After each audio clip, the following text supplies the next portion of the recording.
কেন্দ্রীয় সরকার কোনো সাহায্য করছে না, এই অভিযোগ তুলে ফারাক্কা ব্যারেজ ঘেরাওয়ের হুঁশিয়ারি মালদা জেলা তৃণমূল কংগ্রেসের সভাপতি তথা মালতীপুরের বিধায়ক আব্দুর রহিম বক্সির।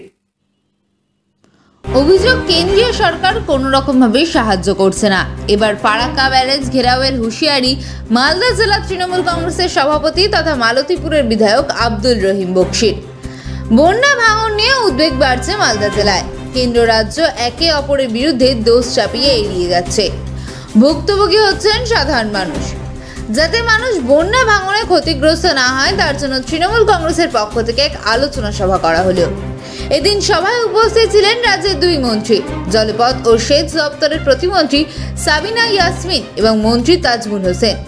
এছাড়াও ছিলেন জেলা সভাপতি আব্দুর রহিম বক্সি, বিধায়ক সাবিত্রী মিত্র, বিধায়ক চন্দনা সরকার, বিধায়ক সমর মুখার্জি, মালদা জেলা পরিষদের সভাধিপতি লিপিকা বর্মন ঘোষ ও দুই পৌরসভার চেয়ারম্যান। এদিন জেলা সভাপতি আব্দুর রহিম বক্সি বলেন, আমরা প্রতি মাসে তৃণমূল কংগ্রেসের একটা আলোচনা সভা করি। তিনি আরো বলেন, আরজিকর ধর্ষণ কাণ্ডে দিদির নির্দেশ অনুযায়ী আমরা 2 দিন ব্যাপী এখানে মিছিল করেছি এবং ধর্ণা দিয়েছি। পুনরায় আমাদের রাজ্য থেকে কোনো নির্দেশ আসলে আমরা আবার সেই নির্দেশ অনুযায়ী আন্দোলন কর্মসূচি শুরু করব। একইভাবে আমাদের গঙ্গা নদীর ভাঙন হচ্ছে, যেটা মালদা জেলার ক্ষেত্রে ভয়ঙ্কর রূপ নিচ্ছে। তার কথায় ভিটে মাটি জলে তলিয়ে যাচ্ছে, স্কুল তলিয়ে যাচ্ছে, মন্দির মসজিদ তলিয়ে যাচ্ছে, মানুষ দিশেহারা, মানুষ নিঃস্ব হয়ে যাচ্ছে, ভূমিহীন হয়ে যাচ্ছে একেবারে। এইরকম অবস্থার মধ্যে দাঁড়িয়ে আজকে রাজ্য কমিটির কাছে আমাদের মতামত পাঠাচ্ছি।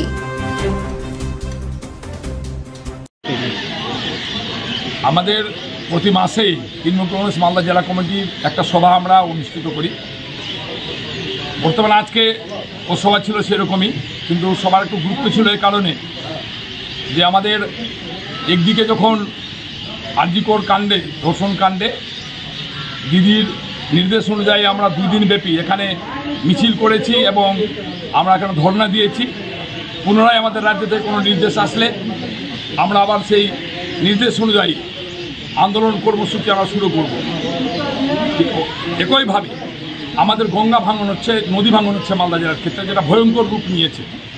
একেবারে শুরু করে হরিশ্চন্দ্রপুর থেকে শুরু করে একটু বৈষ্ণবনগর পর্যন্ত, মানিকচক, কালিয়াচক 2 সর্বত্রই প্রচুর ভাঙনের ফলে শয়ে শয়ে বাড়ি জলের তলায় তলিয়ে যাচ্ছে, স্কুল তলিয়ে যাচ্ছে, মন্দির মসজিদ তলিয়ে যাচ্ছে, মানুষ দিশেহারা, নিঃস্ব হয়ে যাচ্ছে, ভিখারিতে পরিণত হচ্ছে, ভূমিহীন হয়ে যাচ্ছে একেবারে।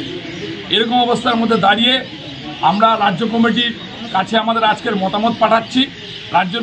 রাজ্য কমিটির অনুমোদন পেলে আমরা ফারাক্কা ব্যারেজ অথরিটি, কেন্দ্রীয় সরকারের যে দায়িত্ব জাতীয় নদী ভাঙন প্রতিরোধ করার, এখানকার মানুষকে নিরাপত্তা দেওয়ার যে দায়িত্ব, সেই দায়িত্ব এড়িয়ে যাচ্ছে এখানকার বিজেপি যারা আছে তারা, বিজেপির সাংসদ যারা আছে তারা, এবং কেন্দ্রীয় সরকার সেটা এড়িয়ে যাচ্ছে। রাজ্য সরকার সীমিত ক্ষমতার মধ্যে এই সমস্ত মানুষকে এখন পর্যন্ত সমস্ত ধরনের সহযোগিতা করছেন, ভাঙন প্রতিরোধ করার চেষ্টা করছেন, কিন্তু কেন্দ্রীয় সরকার কোনো রকমের এখানে হস্তক্ষেপ করতে চাইছে না। আর এখানকার একজন এমপি আছেন বিজেপি, যিনি একেবারে আমি মনে করি যে কীভাবে তিনি এমপি হয়েছেন, মানুষকে ভোট দিয়ে যদি বুঝতে পারছেন না। একজন অপদার্থ এমপি, যিনি বুঝতে পারছেন না যে বারে বারে চিঠি আছে রাজ্যের কাছে, এড়িয়ে যাওয়ার জন্য তিনি বলছেন রাজ্য থেকে কেন্দ্রের কাছে যাচ্ছে, তিনি এড়িয়ে যাওয়ার জন্য বলছেন যে কোনো রকমের চিঠি এখান থেকে দিচ্ছে না, এখান থেকে দিলে আমার টাকা এনে দিয়ে দেবো। ওর জানা উচিত যে কত চিঠি রাজ্য সরকার করেছে, আমাদের ইরিগেশন দপ্তর করেছে, পাঠিয়েছে সেই চিঠি। আমরা সেই চিঠির কপিগুলো ফারাক্কার ব্যারেজ অথরিটিকে যদি আমরা ঘেরাও করবো, যদি রাজ্য কমিটির অনুমোদন পাই, অনুমোদন পেলে আমরা ফারাক্কা ব্যারেজ অথরিটিকে ঘেরাও করব এবং আমরা ঘেরাও করে বসে থাকবো যতক্ষণ পর্যন্ত কেন্দ্রীয় সরকারের সহযোগিতার আশ্বাস আমরা পাচ্ছি না। এই সিদ্ধান্ত আমরা নিয়েছি, রাজ্য কমিটির কাছে আমরা লিখিত পাঠাচ্ছি, সেখান থেকে অনুমোদন আসলেই আমরা এই আন্দোলন কর্মসূচিতে নামবো এবং একটা বৃহত্তর রূপ নিবে বলে আমরা মনে করছি। কারণ ওই মানুষগুলোকে বাঁচানোর সমস্ত রকমের চেষ্টা তৃণমূল কংগ্রেস মালদা জেলা কমিটি করবে, এই অঙ্গীকার আজকে মিটিং আমরা করেছি।